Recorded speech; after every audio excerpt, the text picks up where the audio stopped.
Ton offre est nulle et c'est pour ça que tu ne vends pas. Je sais, ça fait mal à entendre, mais je veux que tu prennes conscience que c'est peut-être les bases de ton business qui te bloquent aujourd'hui pour signer, pour faire du cash. Donc, comme tu me connais, ici, on est très honnête. Aujourd'hui, si tu ne vends pas, c'est pas parce que tu n'as pas assez d'abonnés, c'est pas parce que les gens n'achètent plus, qu'il y a un marché saturé ou que tu n'es pas assez légitime. C'est parce que ton offre, elle est aussi attirante que Chuck Bass dans la saison 1 de Gossip Girl. Et quand je te dis ça, je parle pas du design, je ne parle pas d'un logo, je ne parle pas d'un beau PDF, je parle du truc qui fait qu'un humain, il va sortir sa carte bancaire et se dire, ok, ça, cette offre-là, ce qu'elle propose, c'est ce que je veux maintenant, tout de suite. Et je vais te dire une phrase que tu dois retenir, une offre. Ce n'est pas un prix et une durée. Retiens ça. Une offre, ce n'est pas un prix et une durée. Ça, c'est ce que postent les gens sur Instagram parce qu'ils n'ont rien à dire d'autre. Une offre, c'est une transformation plus une méthode plus un positionnement et un filtre. Sinon, c'est juste un service. Et les services, ça se compare, ça se négocie et ça ne se vend pas. Aujourd'hui, je vais t'expliquer ce que c'est qu'une vraie offre vendable, pourquoi tu bloques et pourquoi la majorité des gens construisent des offres qui n'ont aucune chance de performer. Déjà, la plupart des gens pensent qu'une offre, c'est 997 francs ou euros, un groupe WhatsApp et un bonus sur Notion. Franchement, ça, c'est pas une offre, c'est juste une liste et personne ne paye pour une liste. Les gens payent pour une promesse qui est crédible. Donc, si ton marketing ressemble à un menu de restaurant, c'est que tu as raté le concept. Désolé de te le dire, mais il faut bien que quelqu'un le fasse parce que mon premier objectif, c'est que tu commences à vendre, à vivre de ta passion pour finalement quitter ton CDI. Donc, si aujourd'hui tu bloques sur ton offre, c'est quasiment toujours pour 3 raisons. La raison numéro 1, c'est que tu veux que ton offre, elle plaise à tout le monde. C'est comme pour l'avatar. Donc, tu fais un truc général, safe, qui est accessible et résultat, c'est un petit peu fade et le résultat, c'est que personne n'achète du fade parce que ça donne pas du tout envie d'acheter. La raison numéro 2, c'est que tu confonds passion et demande. Tu peux aimer un sujet, ça veut pas dire que quelqu'un va payer pour. Moi, il y a plein de trucs que j'adore dont le marché ne veut pas. La passion, c'est le carburant, c'est sûr, il faut l'intégrer partout, mais la demande, c'est ce qui va te driver. Et sans drive, tu vas juste foncer dans le mur. La troisième raison, c'est que tu parles d'outils au lieu de parler de résultats. Tu vends des appels, des vidéos, du contenu, du support, des séances, peu importe. Il faut que tu vendes un avant-après. Et en fait, si tu sais pas verbaliser l'avant-après, personne ne va comprendre pourquoi il devrait payer. Et s'il comprend pas pourquoi il devrait payer, il va pas sortir sa carte. Et je vais te dire une chose, c'est qu'une offre qui est rentable et alignée, c'est pas magique, c'est une équation. Il te faut tout simplement un avatar clair, sinon tout ce que tu dis va être flou.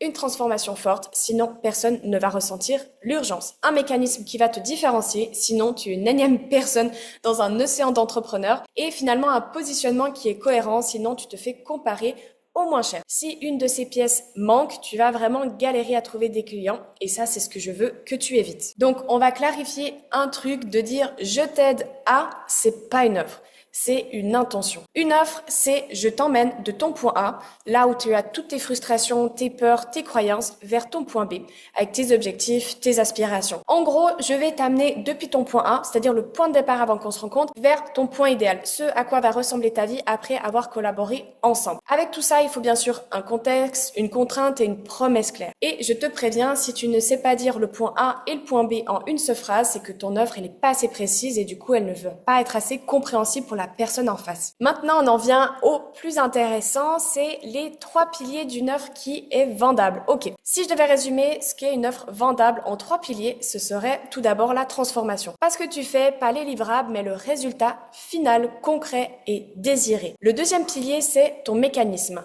C'est-à-dire pourquoi on devrait te payer toi, pourquoi ta façon de faire est meilleure que les autres, qu'est-ce qui te différencie de tes concurrents et en quoi ta méthode elle est nouvelle sur le marché. Il faut en fait avoir quelque chose de nouveau, quelque chose qui n'a pas encore été testé par ton avatar parce que sinon il ne va pas acheter. Sans ça, en fait, sans tous ces points, tu vas être interchangeable, tu vas être comparé avec tout le monde. Et le troisième pilier, c'est le filtre, donc à qui c'est destiné et à qui ça ne l'est pas. Parce qu'une offre qui attire tout le monde, c'est aussi une offre qui attire les mauvais prospects. Je te le redis, le filtre n'est pas un détail marketing, c'est ce qui protège ton énergie, ta délivrance et ton cash. Ne fais pas les mêmes erreurs que moi au départ, j'ai vraiment envie de t'éviter ça. Et je vais te rappeler un truc vraiment basique. Les gens dépensent de l'argent pour 3 raisons.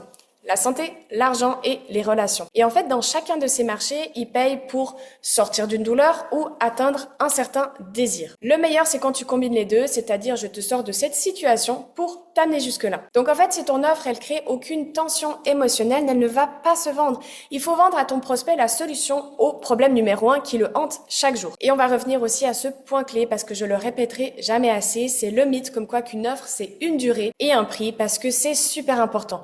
Une offre, c'est pas 3 mois, 1500 francs ou 1500 euros avec un appel par semaine. Ça, c'est la structure logistique, c'est les petits détails de fin. C'est l'emballage. Et je vais être un petit peu cash avec ça, mais si c'est tout ce que tu sais dire sur ton offre, c'est que tu n'as pas d'offre. Donc je vais être un petit peu cash, mais si c'est tout ce que tu as à dire sur ton offre, c'est que tu n'as pas d'offre, tu as tout simplement un planning. Tu veux que les gens te payent pour ton expertise, pour ce que tu as apporté au monde, pour ta mission, ils doivent acheter une destination, une transformation, pas un calendrier. Je vais te donner un exemple concret et je veux que tu ouvres bien grand tes oreilles. Regarde la différence entre la version de je propose un coaching 8 semaines avec un appel par semaine et un support sur WhatsApp. C'est sympa, mais qui a envie d'acheter ça? La version plus forte, c'est j'aide X à obtenir le résultat B en combien de temps, grâce à quel mécanisme, sans quelle douleur, même si tu as telle et telle contrainte. Et là, tu vois un petit peu la différence. Là, on achète quelque chose, on achète une transformation. Quand quelqu'un paye, il ne se dit pas cool, j'ai 8 appels. Non, il se dit cool, dans 8 semaines, ma vie va ressembler à ça. Et pour te faire un exemple beaucoup plus simple, quand tu pars en vacances, l'agence de voyage, elle te vend la destination, l'île Maurice par exemple. Et pas le voyage en voiture jusqu'à l'aéroport, les heures d'avion, le trajet en tuk-tuk jusqu'à ton hôtel. Ça, c'est des détails pour arriver à ce que tu souhaites. C'est les livrables qui vont t'aider à arriver à l'île Maurice. Mais ce que l'agence de voyage va te vendre, c'est la destination.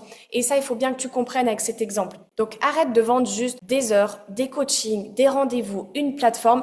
Vends une destination. Une autre erreur que je vois partout, c'est que les gens pensent que leur métier détermine leurs offres. Non. Ce qui détermine ton offre, c'est ton revenu et ta charge mentale. C'est ton business model. Tu peux être la même personne avec la même compétence et gagner 10 fois plus parce que tu as un business model qui est différent. Tu as 4 grands business models. Le produit physique, le done for you, le done with you et le do it yourself. Et chaque modèle a ses règles. Je te donnerai pas ici forcément la méthode pour choisir lequel te correspond. Ça, c'est réservé à mes clients. Mais je vais te dire une vérité. Si ton objectif financier ne matche pas avec ton business model, tu vas t'épuiser.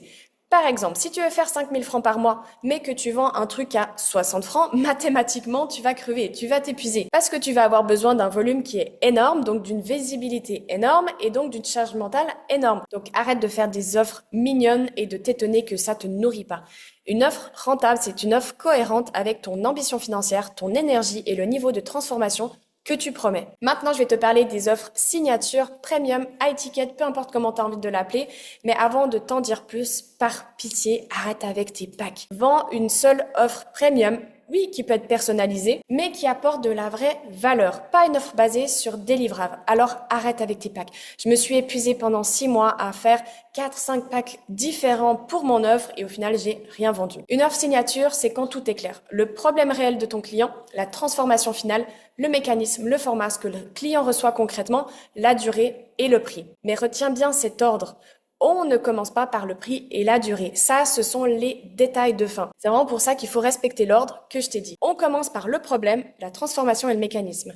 Si tu commences par « je fais 3 mois à 999 francs », tu construis à l'envers et ça va se ressentir. Tu vas être concurrentiel par rapport au prix et pas par rapport à la valeur que tu vas apporter. Et du coup, personne ne va acheter ou tout le monde va négocier. Et je vais te dire une vérité sur le prix et c'est un petit peu contre-intuitif, mais le prix, il n'est pas basé sur ton syndrome de l'imposteur, ton nombre d'abonnés ou le fait que tu te sentes légitime. Le prix est basé sur la valeur de la transformation que tu vas apporter à ton avatar et la cohérence de ton modèle. Point final. Si tu arrives à changer la vie de quelqu'un, tu peux facturer à la hauteur de sa transformation même si tu as démarré il y a 3 semaines. Et je te le dis direct, si tu veux attirer des clients premium, tu dois arrêter d'avoir un message low cost. Donc si je résume cette vidéo en une phrase, et ce que tu dois retenir, c'est qu'une offre, c'est une transformation rendue crédible et désirable avec un mécanisme différenciant pour un avatar précis. Le prix et la durée viennent après, ce sont des détails. Si tu retiens juste ça, tu viens de passer au-dessus de 80% du marché. Dans la prochaine vidéo, on va parler de comment transformer cette offre en un message qui attire des prospects qualifiés et comment la présenter pour que ce soit évident. Alors tu connais la chanson, abonne-toi, on se retrouve dans quelques jours.